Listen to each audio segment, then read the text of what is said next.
Thank you very much, Our Lady of Ceremonies this morning. Please excuse me a little bit. I'm a little under the weather, but I couldn't miss being here, having waited so long for this occasion. Permit me to acknowledge my cabinet colleague, the Member of Parliament for Aruka Maloney, the Minister of Housing and Urban Development. And I would also like to acknowledge my other parliamentary colleagues, the Minister in the Ministry of Housing and Urban Development, Mr. Adrian Leonce, Mr. Esmond Ford, the Speaker of the Parliament of Trinidad and Tobago, Member of Parliament for Tunapuna, Ms. Shrimati Singh Sang, Acting Permanent Secretary in the Ministry of Housing, Deputy Permanent Secretary also, Mrs. Anne-Marie Francis Charles, Chairman of the Tunapuna Piaco Corporation, Mr. Josiah Austin, Mr. Noel Garcia of the Supporting Agency of UDICOT, Board and members of UDICOT, the subsidiaries of the Housing Development Corporation, led by Mr. Newman George, Mr. Keston McQuilkin, and Mr.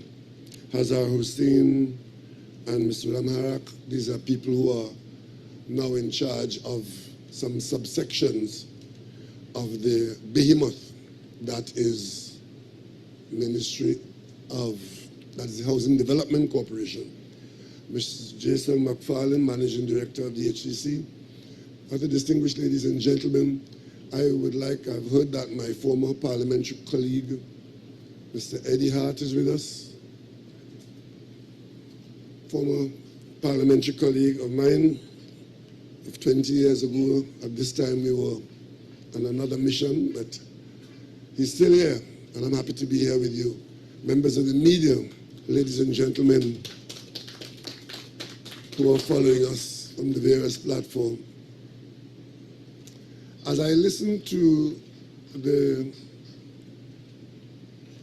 previous speaker talk about commitment and wealth, I could not help but reflect on my own life.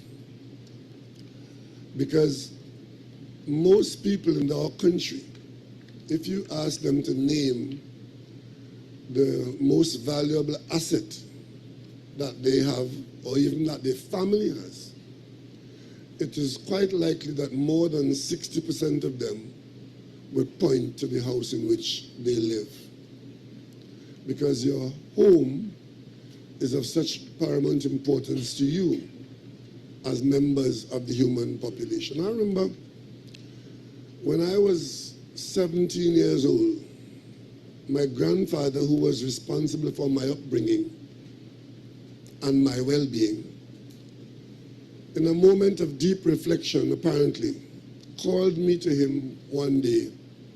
I was in sixth form in high school, not thinking about the future very much beyond maybe the next exam or the next cricket game. And he called me and said to me in a very serious tone, he said, I don't have anything to give you, but all I have is this, meaning the property on which we live. And I want you to have it. And I want to make sure that when my eyes are closed, that nobody can come here to fight you for it. So on Monday, come and meet me at ETV Kelly's office, and I will sign this property over to you. In my school uniform, I went with my grandfather to Kelly's office, and my grandfather signed and I signed a deed, and I became a property owner. That incident changed me in unbelievable ways, because it immediately created in me a responsibility. And he was trusting me to do well, to make that property useful to my future. And I kept that property all the years thinking of that day when it was bequeathed to me. And today I still have it. It's no longer the property that didn't have any value when he said to me, I have nothing to give you. 30 years after that incident, I built on the property. And I was there one day when someone came and knocked on the door asking me, how does $2 million look? And I said, what do you mean? We have an offer. Somebody wants to buy the property for $2 million. Sounds like a lot of money. But I immediately responded, this is not for sale. Because I saw it as my grandfather trying to raise his family through me, my children, and today my grandchildren. We still have that property. And I feel in this country like a man who owns a piece of this country given to me by my grandfather. Ladies and gentlemen, I'm sure that story is not a singular one, because there are very many other families who were in my position in 1967.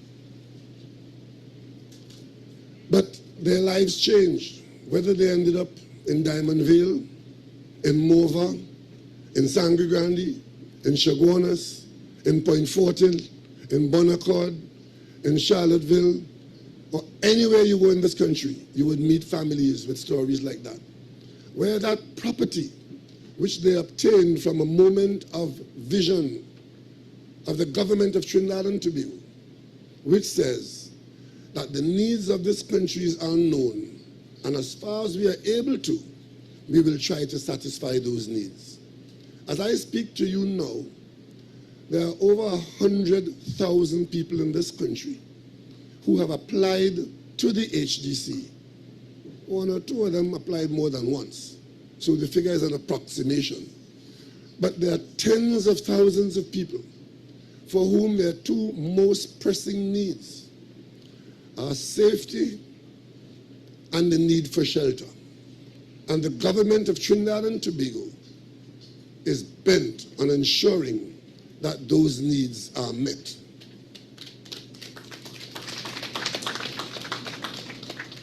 There are challenges along the way, and the governments of Trinidad and Tobago, and by governments I mean those who are elected every 5 years, it might be the same political party or a different political party, but the governments of Trinidad and Tobago, over time, have that responsibility, but discharge them with a certain amount of policy shift, or improved competence, or commitment. As a PNM political leader in the office of Prime Minister, I can tell you that our record in housing the population is second to none.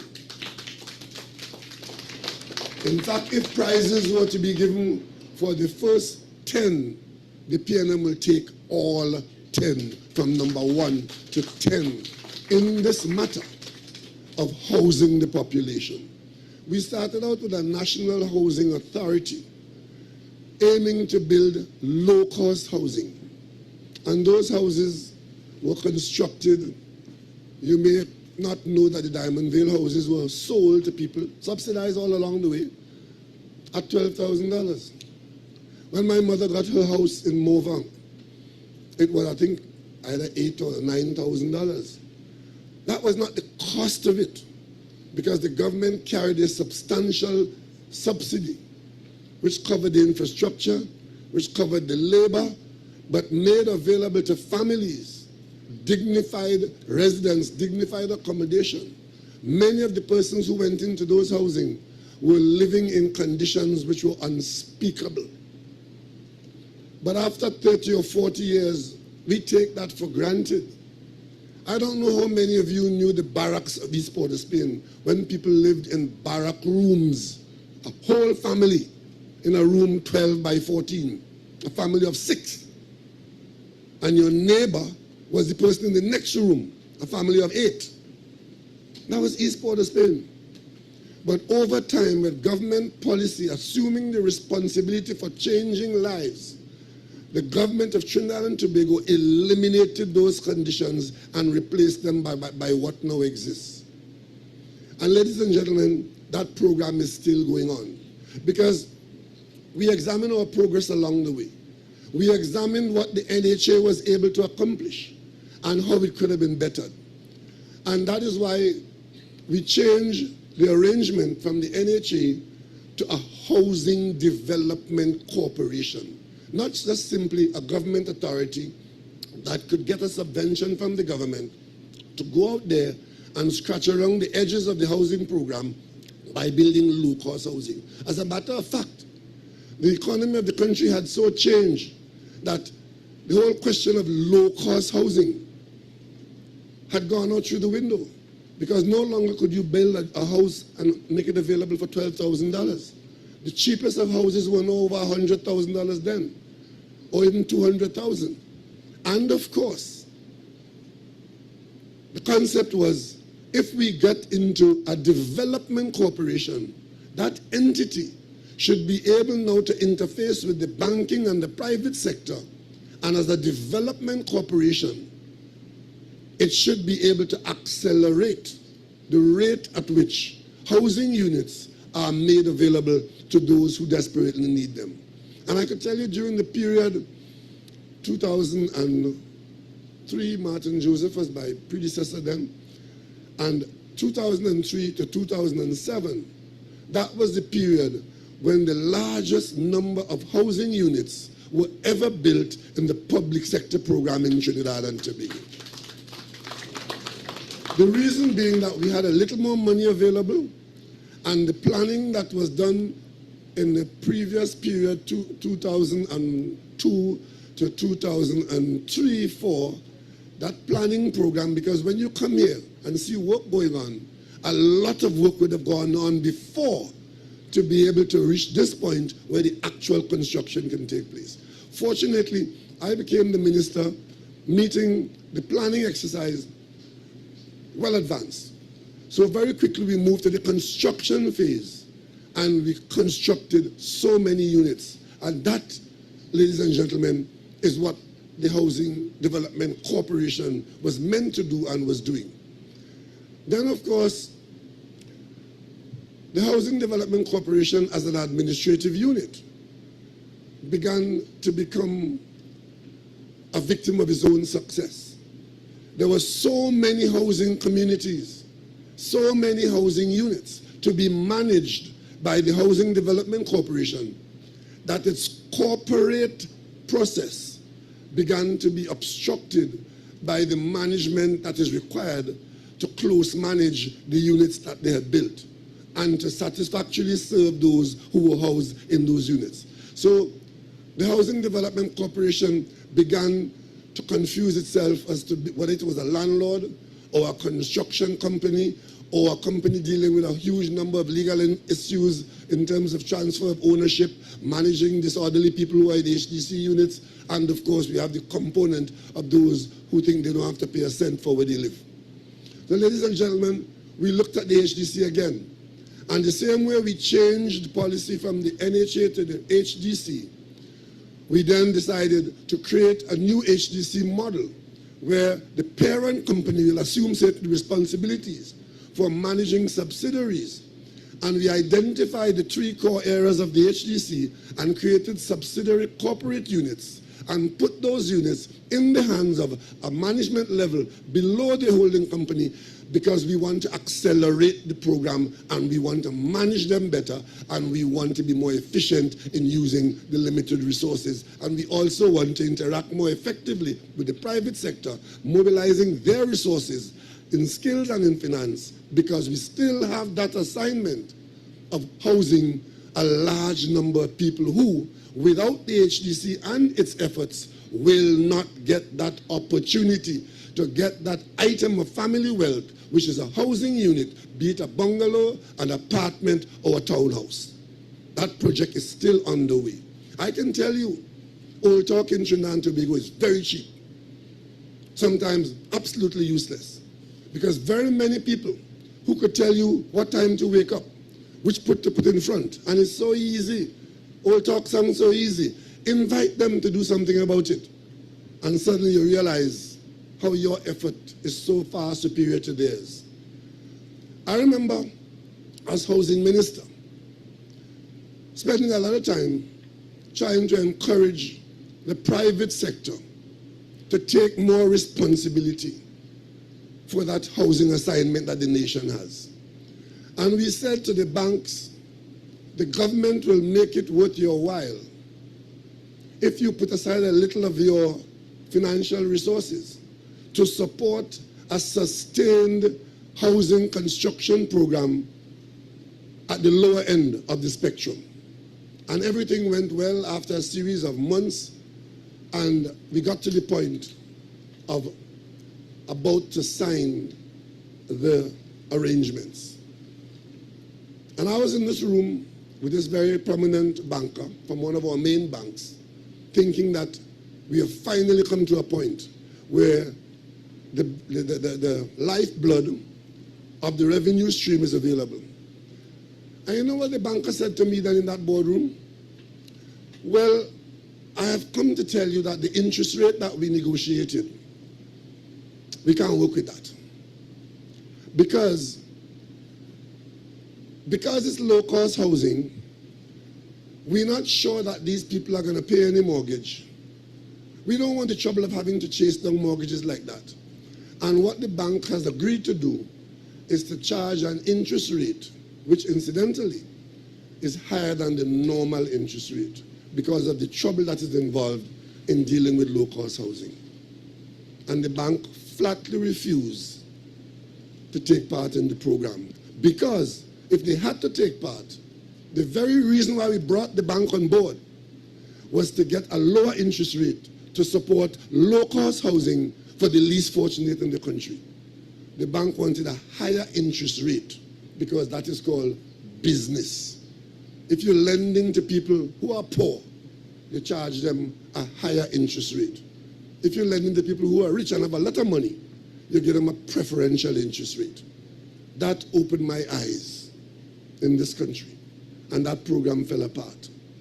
We then discussed at the cabinet a situation where we will guarantee a profit to a private sector builder on a model agreed upon. This is the unit that you will build. It will cost 10x dollars. We will guarantee you 2x of profit. Use your superior skills and management and your financial resources. Build as many of those, sometimes even on land that the government will make available to you or on land that you already have. But we guarantee you a profit in there. But we want the construction. We want the people house. We want that national project house. To date, I think there might have been one taker, one member from the corporate society of Trinidad and Tobago. One decided. I personally spoke to the leader of one of what I thought would have been the takers. He said to me, we're not interested in that. One, profit too small. 20% profit, too small.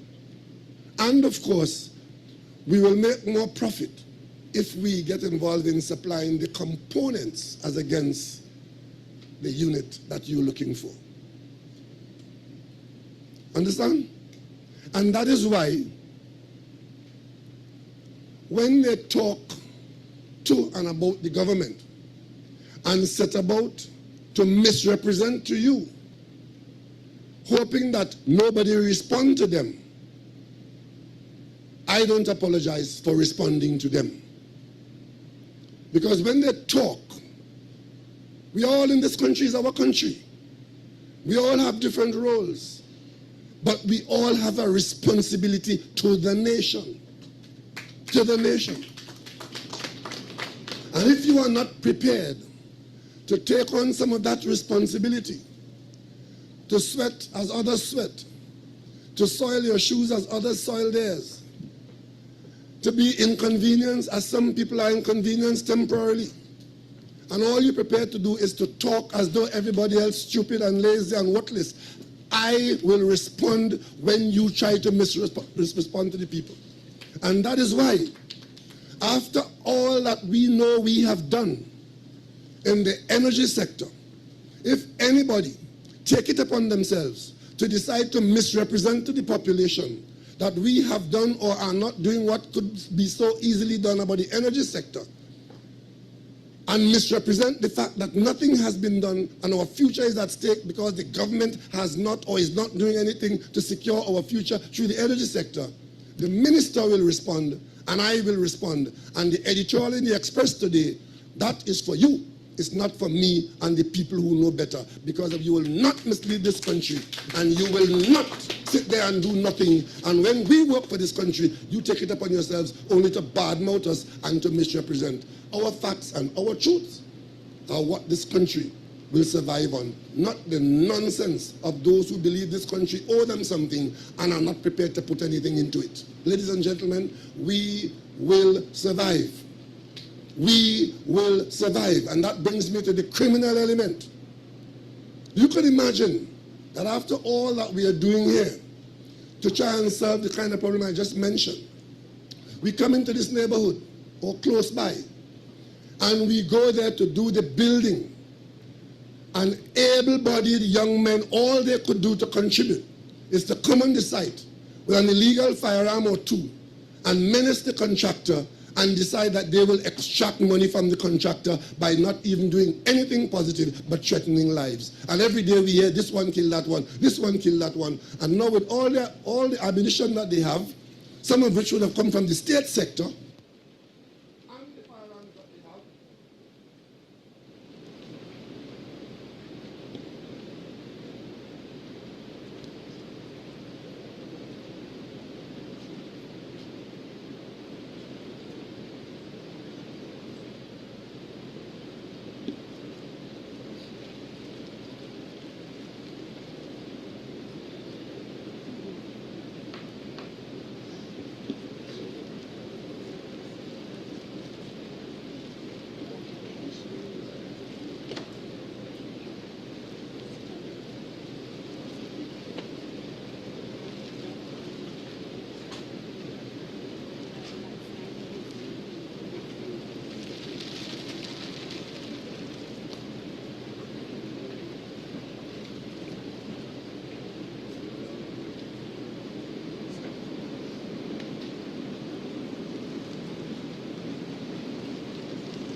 Thank you, ladies and gentlemen, for your patience. Sorry for the inconvenience caused.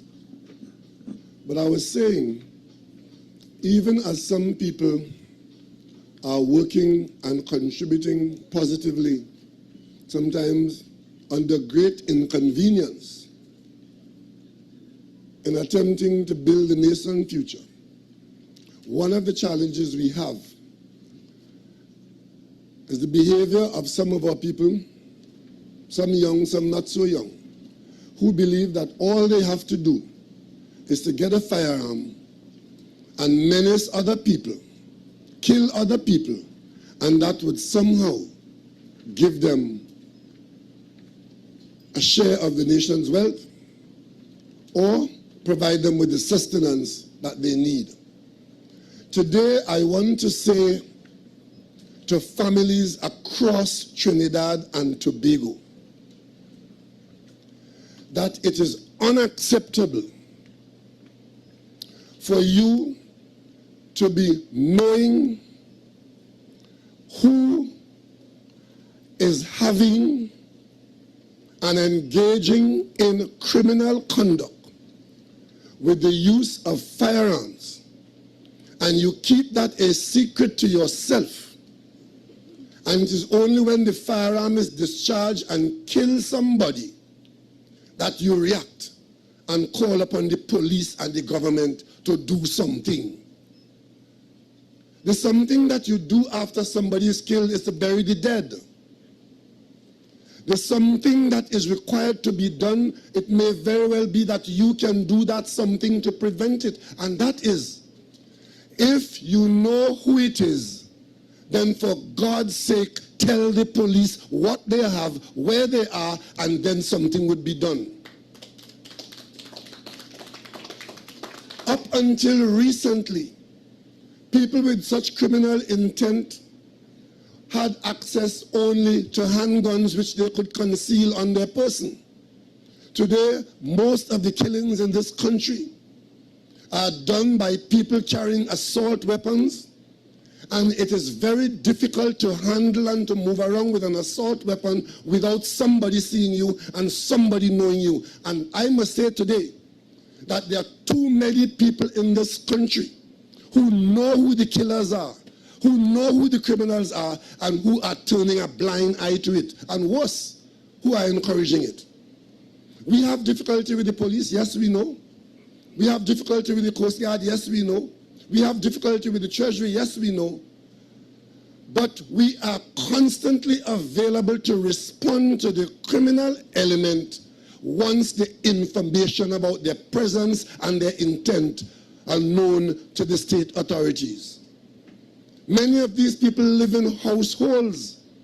A person cannot be handling an assault weapon in your household and you don't know. And if you are the mother, the father, the neighbor, the cousin, the friend, and you know, then you are part of the problem if you provide them with the secrecy that they need to remain there. I could tell you something. Not too long ago, there was an attempted robbery in this country. And the robbers were along the way when the police intercepted the car with the robbers. And the police was able to apprehend them with their firearms. One of those firearms, an assault weapon, what you call a long gun, an assault weapon, belonged to the state. It belonged to the police. And when you check the records, the police had lost that gun 7 years ago. So for 7 years, that weapon was there, threatening the nation until it was intercepted by the police. You want to tell me that for that 7-year period, handling that weapon for 7 years, nobody was in a position to report that perpetrator to the authorities? And multiply that 7 times by 7. And that is what is going on in this country. As I speak to you now, the problem has multiplied. Because for the last 2 weeks, we have been dealing with the state's contribution to that problem, where state authority in positions of trust had surreptitiously broken down, and the calypso that we listened to, who's going to guard the guards, became the most pertinent question in Trinidad and Tobago, because the state agencies had become one with the criminal agencies. Ladies and gentlemen, we will continue to build homes. We will continue to keep hospitals available. We will continue to teach our children in schools. We will continue to pay the public debt. We will continue to ensure that your pensions are available to you. We will continue to provide a social service to all those who need it. And we will continue to fight the criminal element in Trinidad and Tobago. It's not an easy task, because they have an advantage that we don't have. And the advantage is they decide when they are going to extract from us using their criminal intent, and they decide who they attack and where they attack. That's the only advantage they have. But if they're walking around our society, armed with guns, walking up and down the street, being seen by the tens of thousands of us, and you don't let the authorities know, then they have another advantage. And that advantage is we are too fearful to report them to the authorities. They have another advantage too. They end up in the courthouse through one door and come out through the other door to continue what they're doing. I heard my parliamentary colleague last week in righteous indignation complaining that a murderer who was on bail committed another murder and is now on bail for that second murder. And they want to know now what is happening in the court. Welcome, welcome, welcome. Because we, as a society, believe that is magic. Houses will appear on this site. Gangs will come, gunmen will come, point gun at the contractor. He will charge an extra $1 million to pay them, and you will pay him the $1 million through the price you pay for the project. Because at the end of the day, that's what's going on, you know. That's what's going on. And of course, if the Commissioner of Police gets information, not evidence, but information, that one or two police officers who she knows by name are in a situation where they may not be functioning optimally, and such a person is transferred on that information. We so good now. The court is now saying that you have to tell policemen why you transfer them. And of course, the minute you tell them that, that now becomes a bone of contention for the same court. So somebody goes and tells the Commissioner of Police that Constable A or WPC B is carrying on with people who are known to the police, and it appears as though they are not committed to policing in the way they should. That is useful information for a commissioner to have. But that's not something you can go to the court with. So if the commissioner has to intervene to redirect that officer, you must now put a justiciable explanation to the person as to why they were transferred. We are copying some systems from societies that are different to ours and putting in place some things that will work to the advantage of the ne'er-do-wells in our society. I am not here saying that I want to do the judiciary's job, but I'm just pointing out to you the cause and effect. So if, as of today, every time the Commissioner of Police transfers anybody, you have to give a reason to the person in the service, just understand the effect of that. Just understand that now that we have become the bleeding hearts, where persons who the DPP see enough evidence to have them charged and extracted we now decide that they must have and be out there on bail.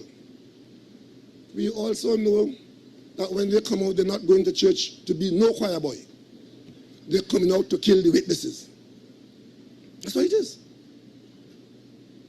We better face those realities. And we also should know that when we enter the realm of putting violent criminals who are outside on bail, that the average citizen will want nothing to do with being a witness in any violent matter. Because if you are a witness, you know what your portion is, even if the person is convicted. And our judicial system will only survive to dispense justice if there are witnesses who are prepared to stand up and say, I saw this or I know that. As long as the system eschews that, the criminals would have won the war because everything is in their favor.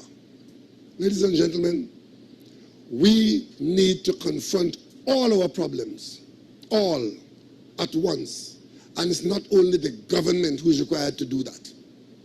The government is a management agency, but that management can only be fully effective if all the society sees a role for each and every one of us. Housing for us is economic development, because there are few activities that can drive economic activity like housing. Not only are we trying to solve the problem of housing the recipients of the finished units, but we are attempting to drive the economy. The 500 or so persons who will work on this site at different times using different skills, that is what housing construction means to us. Jobs, jobs, and more jobs. It will take almost a year and a half of good jobs on this site to move it from this pleasant valley to one where this location would be occupied by some of the finest quality housing in Trinidad and Tobago. That's what it is. And even so, even as we're doing such positive work, those who work here, they have to be looking over their shoulder at miscreants who come charging at them with guns in their hands. And there are people who will tell you the way to deal with that is to give everybody a gun. And of course, we wouldn't be the Wild West, we'll be the wild Trinidad and Tobago. Ladies and gentlemen, these are difficult times. But these are times full of hope, because we know what works. We know that a public sector-driven housing program works. It creates activities from the quarries, to the garages, to the hardware stores, to the architect's office, to the QS office, to the plumber's office, to the electrician's office. They are all involved in creating that entity that you may call an apartment or a townhouse, that you may call my dream house. All of them are involved. And we will continue to make those opportunities available. But it is so much more difficult when we have to add to the cost of that, the cost of security, because our protected or encouraged criminal siblings, criminal neighbors, criminal friends, criminal blood, they are there to prey on what we are trying to do and trying to build.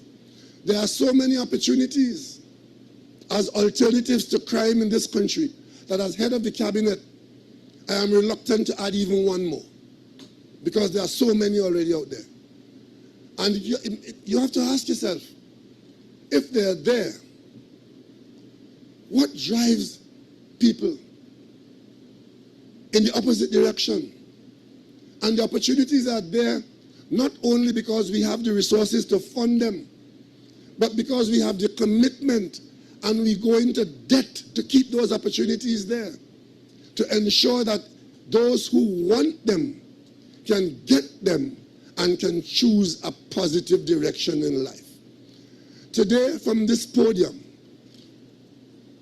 as we are dealing with new challenges, in addition to the existing challenges, I want to appeal to all the families in this country to try and be a family in which none of your members are in fact known or encouraged members of the criminal component of Trinidad and Tobago. Give yourself that assignment. But I know it is difficult because you see, when the criminal element takes the decision to be the criminal element, there's nothing they love more than their own freedom. And that is why the way societies like ours deal with criminal conduct is to deprive criminals of freedom. But they love it more than anything else. So they intend to conduct the criminal activity, remain undetected. Even when they are detected, they want to remain held unaccountable. But the system can't work like that. So if you are afraid, or if you prefer to protect the ones that you know who really should be incarcerated, if you can't persuade them to turn away from the life of crime, then it should be reasonable that you should give them up. If you don't do that, then there's no point in bleating when every morning you wake up, is 3, 4, 5, 6 people killed by people who have chosen crime as a way of life. They are to be condemned by the wider society, and they are to be condemned by the smaller society, and I say that is the family or the circle of friends and acquaintances. And until we get there, this problem will be one for the security agencies that is a growing concern. And that is why difficulties in the security agencies only help to worsen the problem. But I give you the assurance that we are up to the task of dealing with every challenge, whether it is building houses, supporting families, or hunting down the criminal element in Trinidad and Tobago. We are on the job. Today I want to thank all the professional people, starting with those who identify this parcel of land. I ask you to identify more parcels, because we have many tens of families who will be waiting to benefit. Those who organize the financing for the contractor and the contractor who competed in the process, we hope you gave us your best price. Even as you won the bid, the price could have been better. Those who come here with their skills, I ask you to share those skills with your apprentices. And those who are waiting to be the painters and the electricians and the plumbers, I trust that your day will come soon to service these units. And ladies and gentlemen, the original objective of creating opportunities for our people will be there, because this government is committed to playing a significant role in the housing construction as required by the wider population of Trinidad and Tobago. We would have preferred to have given up much of this space to the private sector, but all the entreaties and the opportunities that we've held out have not borne fruit with the enthusiasm that we expected. So the government will continue to do the heavy lifting. The government will continue to lead from in front. And the government will continue to accept that responsibility of providing our children with decent, secure, and affordable housing. So ladies and gentlemen, I will come as often as you have the projects ready, because the minister is under the supervision of the cabinet. And after planning, it is now execution time. Thank you very much, ladies and gentlemen.